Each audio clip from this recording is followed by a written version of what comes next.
Ho, ho, ho. Merry Christmas, my YouTube friends. I'm Gene Delasala with Audioholics, and I've got the list.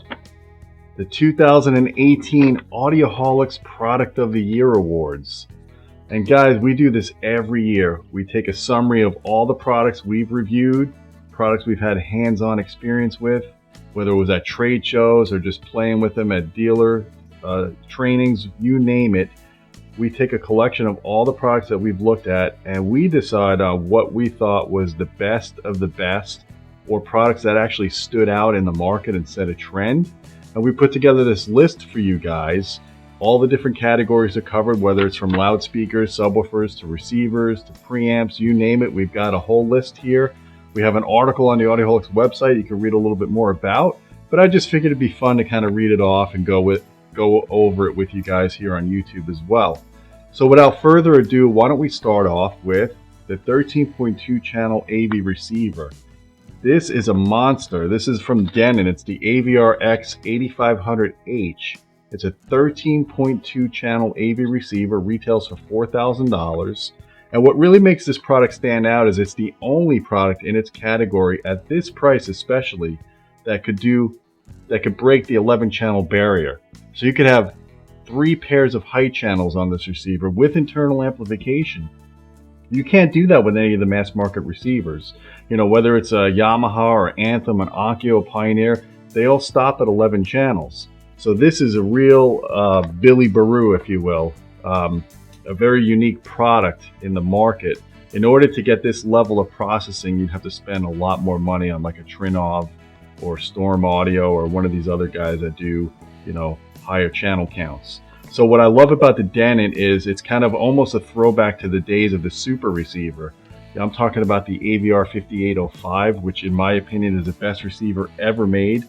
It was a 100-pound behemoth, 10-channel amplifier built into it, and it was just cut from a different cloth, my friend, from an era that was a much more civilized era of AV receivers.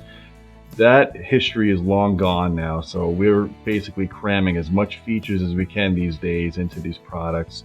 And of course, nobody wants to spend $6,000 on a receiver anymore, so the cost has to come down while the feature count goes up, and you're looking at basically cutting power supplies and not having as much power in these receivers. But the AVR-X8500H is pretty darn close. It's a pretty substantial receiver for this day and age. Weighs over 50 pounds. It's got monolithic amplifier construction. That means each amplifier is on its own card, so it gives you better channel-to-channel isolation. It has an 18-pound transformer in this thing. 4 fans, it's, you know, so it can dissipate the heat. And it's built at the same factory in Japan as the AVR-5805 was built, and it was designed by the same engineer. The guy's a legend. I mean, I just admire his work. And I love this receiver because it does Auro 3D, does DTS-X, it does Dolby Atmos. So it has all 3 of your immersive surround codecs covered. It has Denon HEOS music management system built in. It does all your streaming, and it has an upgrade path to HDMI 2.1. And the other thing I love about it, and if you're spending this much on a receiver, you should have one that has independent subwoofer outputs, which this one does. So it has separate channel trims, separate delay settings. It just helps you be able to integrate your subwoofers better by time aligning them, level matching them, and get a better integration between the subwoofers and your main speakers. And of course, it has Odyssey calibration, multi-Q XT, and it has the Odyssey editor app, something that we're going to be doing a video on shortly because I'm still reviewing the Marantz SR8012, which won our Product of the Year award last year. Another great receiver. So Denon and Marantz are really kicking butt this year. We have to give the award for the most unique, most feature-packed, and high-performance receiver to Denon with the AVR-X8500. Now let's move on to 2-channel separates. And I love the fact that we're looking at 2-channel separates again, because this is kind of a thing that seemed to be going off the map for a while. But now with vinyl coming back into the scene, it's making a resurgence. People are setting up 2-channel systems separate from their home theater systems, and Anthem recognized that. And in fact, Anthem got their roots, they got their start in 2-channel audio. So I think it's great that they came out with the STR series of products They have an integrated amp, and then they have the separates, which is what we reviewed, the STR Preamp and the STR Power Amp. And these things are just really loaded with features. You don't see these kind of features in a typical preamp, or a dedicated 2-channel preamp, I should say. The STR Preamp has a very high quality 32-bit DAC and a very high quality analog to digital converter built into it. I've tested this thing, I've bench tested. I couldn't measure barely any difference between whether the analog converters were engaged or not. So you could apply Anthem Arc room correction to the phono preamp, and you're not going to lose any appreciable fidelity. Certainly not something you can measure. Very doubtful you're going to be able to hear anything deleterious to turning on those analog to digital converters, and you're going to benefit from the Anthem Arc room correction. And I really am a fan of the Anthem Arc. I started playing with it. It's my first time actually having one in my reference system, and I found that it did no harm to my bass. In fact, with some extra tweaking I did after the calibration, changing the high pass slope of the correction and changing the room gain, I really got excellent bass integration on my speakers. And then I limited the correction. You can limit it, it defaults to 5 kHz, but you can limit it down to as low as you want. I found in my room that it worked best up to 500 Hertz, which is about the frequency of the room transition frequency when you're dealing with the bass dominating the room versus the speaker dominating the sound characteristic of the room. So I love the flexibility you have with that. The STR Preamp also has a ton of inputs. I mean, you can configure up to 32 different sources on this thing, I believe. I mean, it's all in our review. It's hard for me to remember all these facts off the top of my head, but I will tell you a couple other things that stood out about the STR Preamp is you have the ability to do a home theater bypass mode, and you could integrate this product into your separate home theater rack. So in my case, I'm running a Yamaha 11-channel CXA5100 processor in my room. I've got that plugged in between the STR amp and the STR Power Amp, and it's great because it has relays built into it. So when the STR Preamp is turned off, the relays click over, and it just becomes a straight through connection between your preamp and the amplifier. And as soon as when you turn the STR Preamp on, it kicks over to the STR Preamp, bypasses your home theater processor, and now you got your 2-channel rig fully activated. And I love the fact that it's such an easy integration like that. Most preamps that offer that home theater integration option, you have to have them turned on all the time. You don't have to do that with the case with the STR Preamp. I think that's a great feature. The engineers really did a great job thinking this out. And another thing I like about the STR Preamp is it has bass management, and you don't often get that in a 2-channel preamp. So if you want to hook up 2 subwoofers, the bass management in the STR Preamp is actually more advanced than their dedicated processors, because you can run those subwoofer outputs as a stereo pair. You can run them as mono. You have independent delays on them, independent channel trims. You don't even get that on the AVM60. So this thing is fully loaded, fully armed and operational battle station when you get this thing. I'm telling you, it's a unique product in the market. The STR Preamp retails for $4,000, and then the STR Power Amp, which is its mating unit, the 2-channel power amp, that retails for $6,000. And the cool thing about that amp, which I really like, is it has a TFT display on the front, has giant power meters, and you could set it for 8 ohm, 4 ohm, or 2 ohm, so you can get the actual reading instantaneously of what kind of power you're dissipating with your speakers. It's got bridged outputs, so it's got it's got 2 amplifiers per channel bridged, so you get double the power. So this thing is rated at 400 watts a channel into 8 ohms, 600 watts a channel into 4 ohms, and 800 watts into 2 ohms momentarily. You don't get the continuous rating at 2 ohms, honestly, because you would need a huge heatsink and more fans and all this other stuff, and the amp would weigh a lot more than it does. This is a very powerful amplifier. It only weighs 60 pounds. It's very manageable, and I really like that about it. Has excellent measurements, very low noise floor. The 2 units work very well together, and they sound great. They look great. So we give the 2-channel award basically to Anthem with their STR series. Check them out if you're really serious about 2-channel. They're designed, engineered, and crafted in Canada, and they're built at a much higher level than you'll see out of most products coming out these days in the home theater realm. So I really enjoy that. Okay guys, so let's move on now to the speaker category. We'll start out with powered speakers, and I chose the Edifier S2000 Pro. They're an active speaker. They're $400 a pair. And honestly, I never even heard of this company up until maybe a year ago. But when I saw their press release about how anybody could be an audiophile even on a budget, I was intrigued. I wanted to check them out. So I had them send me a pair of their bookshelf speakers, and these have a 5.5-inch black anodized aluminum cone woofer and a horn-loaded planar magnetic driver tweeter, high-frequency tweeter. And I pulled these things apart. These are very high-quality parts. These are not, Mickey Mouse or Walmart level speakers. You're getting real drivers in this thing. It's fully active design, so there's no passive crossovers. It's all done digitally. And it's a bi-amplified design with Class D amplifiers. It has Bluetooth capability with aptX 4.0, so it's like CD level quality wireless transmission. It's got balanced inputs. And the cool thing about it is it has a Toslink input as well. So let me tell you something, guys. For $400 a pair, why would you buy a soundbar when you could put in a pair of these to your TV and you can have excellent fidelity that does justice to your music? So when you're streaming, if you're listening to Tidal or you're listening to Pandora or you're doing any type of music that's plugged into your TV, now you could do justice to your system and not have a crappy soundbar that you get at a department store. You could actually have an audiophile level quality pair of speakers that have decent bass response, very good vocal clarity. They play loud. They're very detailed and airy sounding speakers. And you can have that, and you can have better sound for your TV when you're watching movies. So if you can't do a home theater, you could do powered speakers. And if you're not doing it for your TV, you could use it on your desktop for your computer. I'm personally using them on my Roland drum set. I use it to play the drums so I don't, blow my neighbors away by using my stereo to plug in, and I can use that, and it's more of a near-field listening environment. These are great speakers for a small to medium-sized room, and I really enjoyed listening to them. They sound great, they look great, they're built extremely well. Edifier, they're $400 a pair, and you can get them on Amazon with free shipping. So it's a hell of a deal. I really like them. Okay, let's move on now to budget speakers. And this was really a surprise to me. This is the cheapest or the most inexpensive product that's ever received our Product of the Year award. And it's from a company called Dayton Audio, which is affiliated with Parts Express. And we've got here the MK442.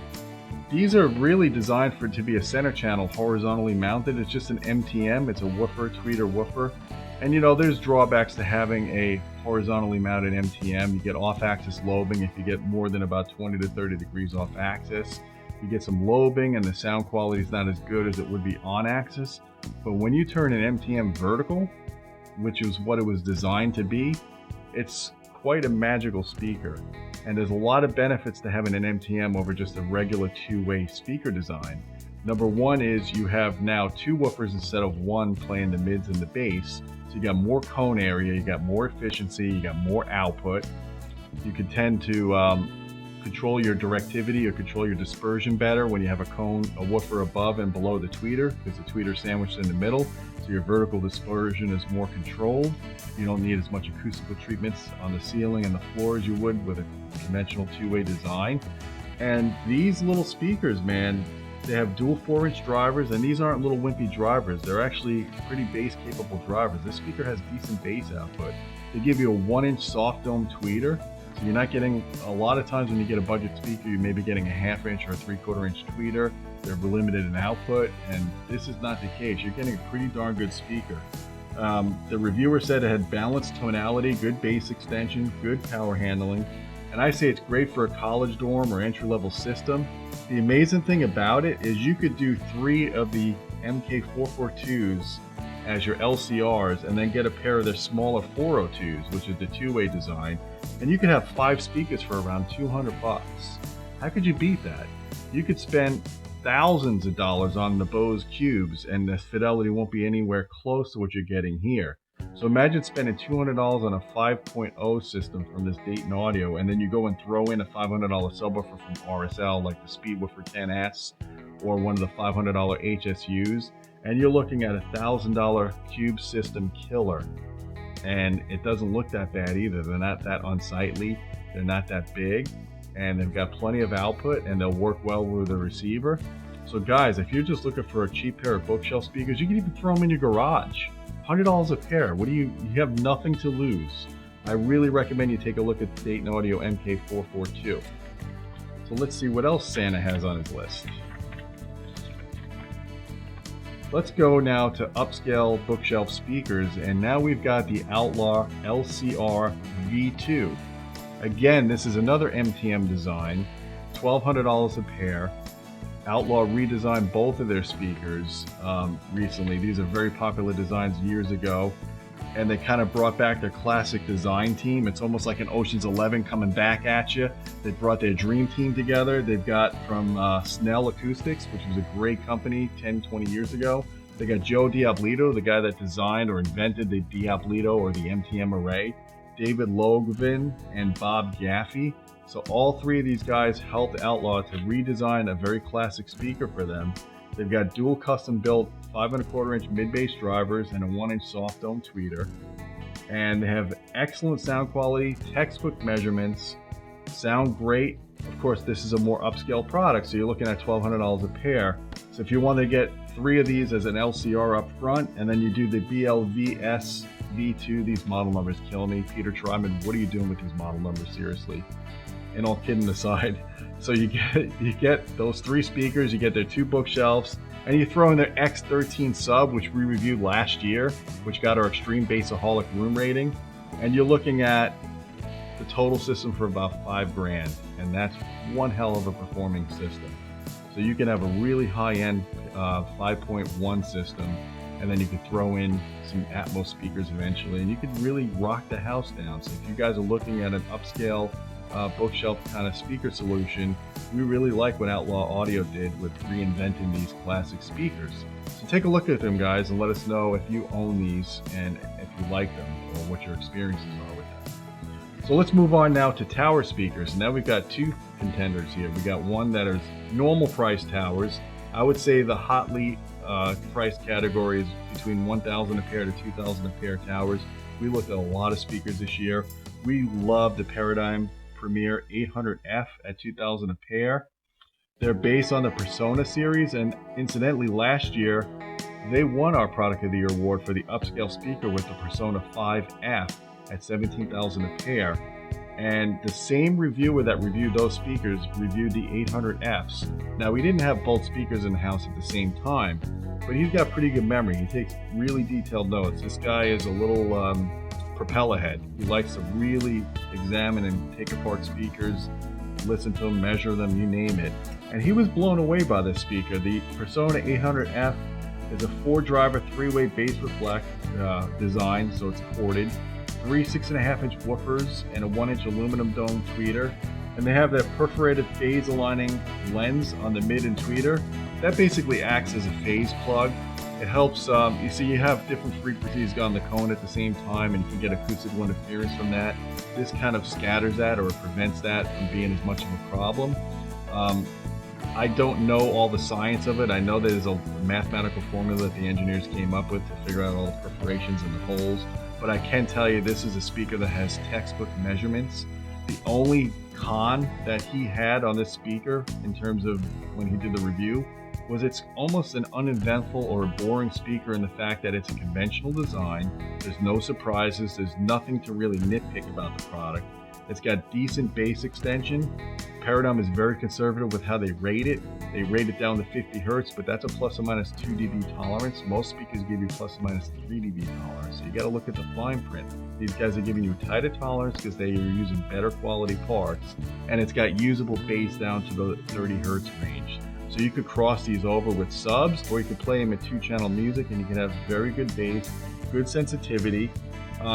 The other thing they do is they have the Arc surround, which is an inverted ribbed surround. They use this on some of their subwoofers as well.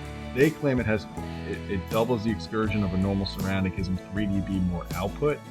Of course, I can't really confirm that. I didn't measure that claim to compare it to a woofer that doesn't have that Arc surround. But again, I can tell you these speakers have great dynamics and measure well. All I could say was he was so blown away by how good this speaker sounded. He was scratching his head saying, what am I missing with the Personas that were, 5-6 times the price or 7 times the price, whatever. That's how good these speakers are. Take a look at them. They've got 2 center channels. They have a large center channel and a smaller center channel that go really well with the speakers. They have a whole great product line with the Premier speakers. So please check them out, guys. If you own these, please give us some feedback. I'm curious to see what you found out. So let's move on now to the upscale tower of the year. And that's going to our friends at RBH Sound. It's the SVTR. And you guys know that I've been a fan of RBH for many years. In fact, my own reference speakers are RBH. I've used them for a long time, and for good reason.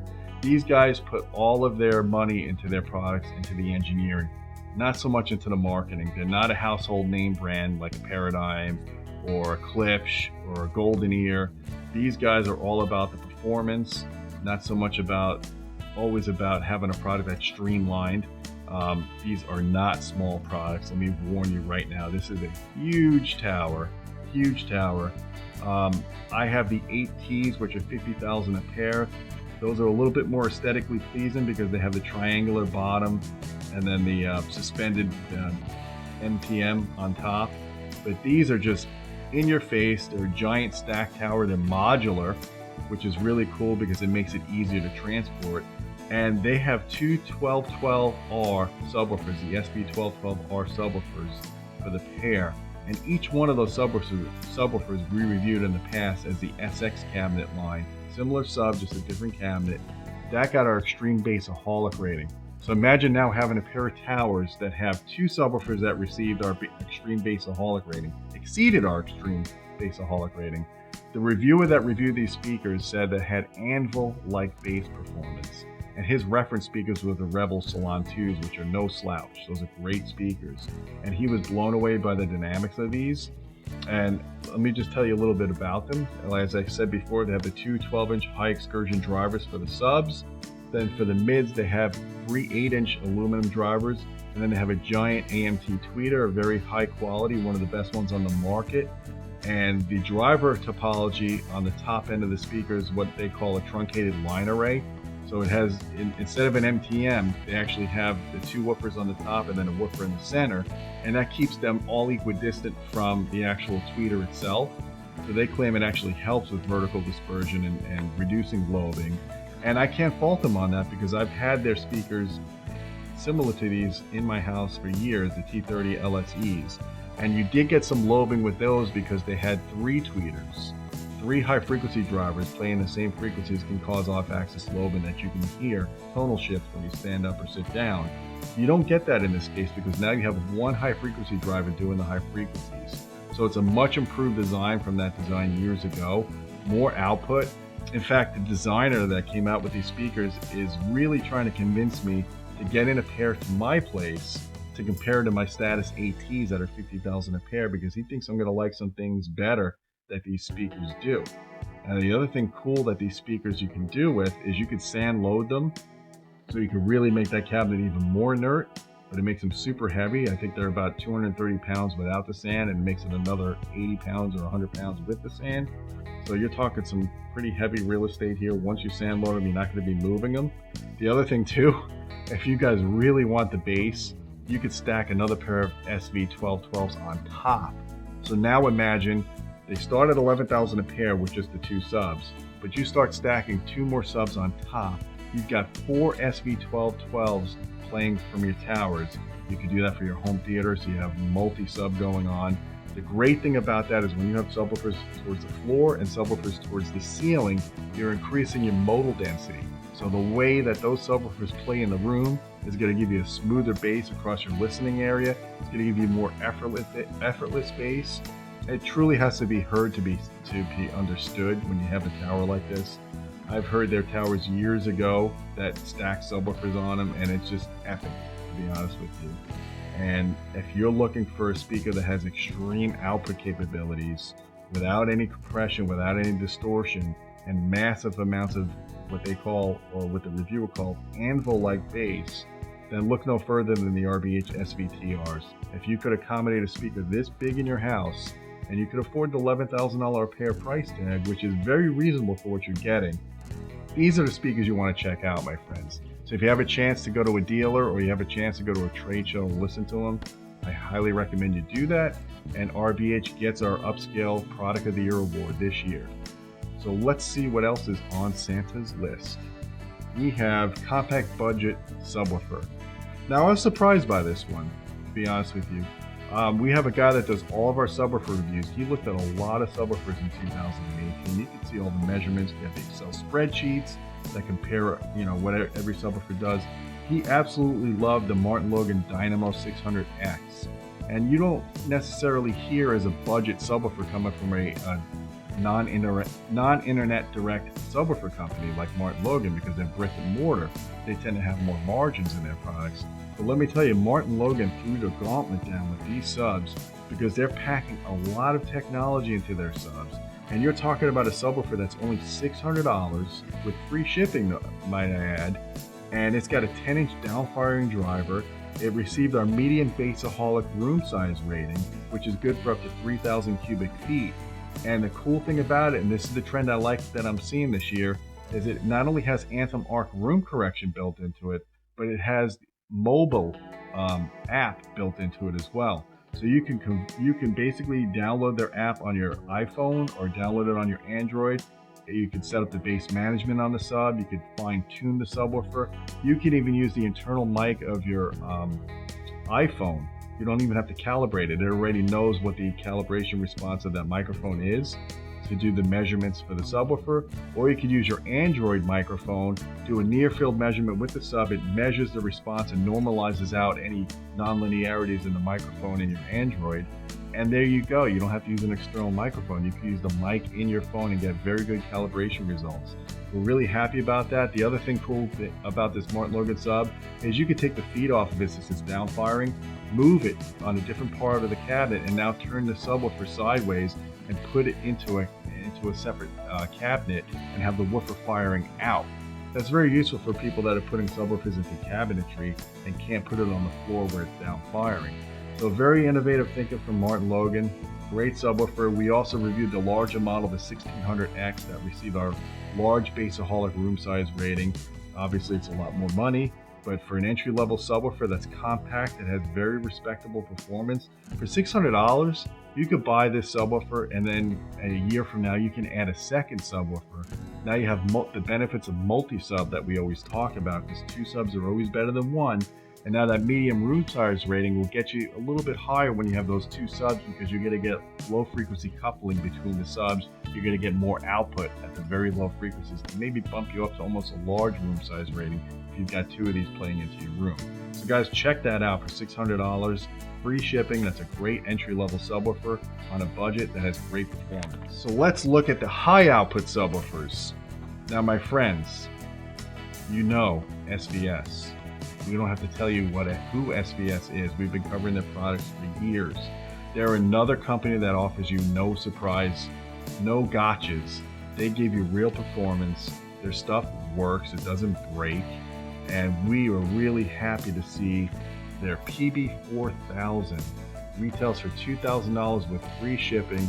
They have a 45-day return policy on these products. So if you don't like it for whatever reason, you send it back and they pay the shipping. That's one of the best risk-free policies in the industry. So let me tell you a little bit about the sub and why it won our high performance output award this year. This is based on the PB-13 Ultra, which we reviewed several years back, and that was a great subwoofer. That received our extreme Bassaholic room size rating, which is meant for rooms 5,000 cubic feet or larger. This is taking a great thing and making it even better. It's a 13.5-inch driver. It has a 1200 continuous watt amplifier. This thing's a monster. It's 150 pounds. It's triple ported. You have different port tuning mode options you can do on it. There's a lot of tweaks that they made to this subwoofer that makes it even perform better than the PB-13 Ultra. The cosmetics are updated. It looks great. But the thing I love about this, again, the trend we're talking about, is they have a mobile app where you can fine tune, calibrate, and set up this subwoofer. So there's really almost no controls on the back of the sub anymore. This is all done on the phone. You set the level, the phase, the bass management, the EQ. They got a parametric EQ built into it. Let me tell you something, my friends. For $2,000, this is the sub to get. If you're really getting into bass and you're a bassaholic like us, you would eventually want to, of course, do two of these subs. If you have the room, because these are not small subwoofers, these are not very wife acceptance friendly subwoofers like that Dynamo from MartinLogan. But if you've got a dedicated space and you've got the cash, you're getting an awesome subwoofer from SVS. So check out the PB-4000 Ultra, and I want to know if anybody already has that sub, so please comment down below and tell me what you think about this sub. Is your spinal column shaking when you watch the Batwing take off in Dark Knight Returns? Because this kind of subwoofer will let you do that. So the last product I want to cover, and this is kind of an honorable mention, we don't typically cover a lot of video products, but we're in the process of reviewing a TV, or an HD TV I should say, a 4K display from Vizio. It's the P-Series Quantum, the PQ65F1. This thing is a torch, man. It's got 2000 nits output, which is unheard of at a product that's at this price class. It's only around $2,100. It is an excellent display. In fact, when I went on their website, they were out of stock. I went to their dealers online. Most of them were out of stock, and I emailed them. I go, "Are you guys changing this TV? I thought it just came out." They're like, "No, we're not changing the TV. It's just this is a hot seller for us. It's one of the best TVs they've ever made." And there's some great things about it. It does HDR10, Dolby Vision, HLG is fully supported. The color presentation, according to our reviewer, is lush. It supports nearly 100% of the P3 color space. It's got close to true black levels for OLED. Some off-axis color desaturation and blooming is typical of LED displays, but you know, you're getting this kind of performance for something that was unheard of only a few years ago. That is amazing. I had a 65-inch display. When you're dealing with TVs, bigger is always better, so try to fit the biggest one into a room that you can. This thing has built-in Google Assist and Amazon Alexa, and it's just a cool product, guys. So if you're looking to upgrade your Ultra HD display, this is the one you probably want to look at if you only want to spend around $2,000. So that's our list. I hope you guys agree with the products that we chose. If not, I'd like to hear the products you think should have gotten the 2018 award down below. You tell us what your favorite products are. And I wanted to go over a little roadmap of what we're going to be doing in 2019. We're looking, you know, basically to cover more home automation products. So now you got all this great home theater equipment set up in your house. How are you going to control it? So I'm looking more at solutions to control whole home audio, to do your streaming. We're doing a lot of stuff now with Control 4 as an example. You're going to see videos on that. I want to continue to explore the high value products. I think there's so many products to be covering. You could get, like I said, $100 a pair from the Dayton Audios. That just blows my mind. So we're going to be looking at more speakers that are in the affordability range because they're getting so good. And then I think that's about it. Yeah, guys, just let me know what you think you want us to see covered. I do want to mention that we have a Patreon channel. If you want to have unique content given to you first before it goes on the editorial site, you want to check out Patreon/Audioholics. There's a lot of perks to becoming a member. And I want to give a shout out to 5 of our newest subscribers to Patreon. We've got Zanis Dudkin. I hope I'm not pronouncing these names too badly. We got Fabian Di Tulio, and we got Steve Mitchum, and we've got Jeff Taylor. Guys, we appreciate your contribution. Well, my friends, all I could say is Merry Christmas, Happy New Year, and until next time, keep listening.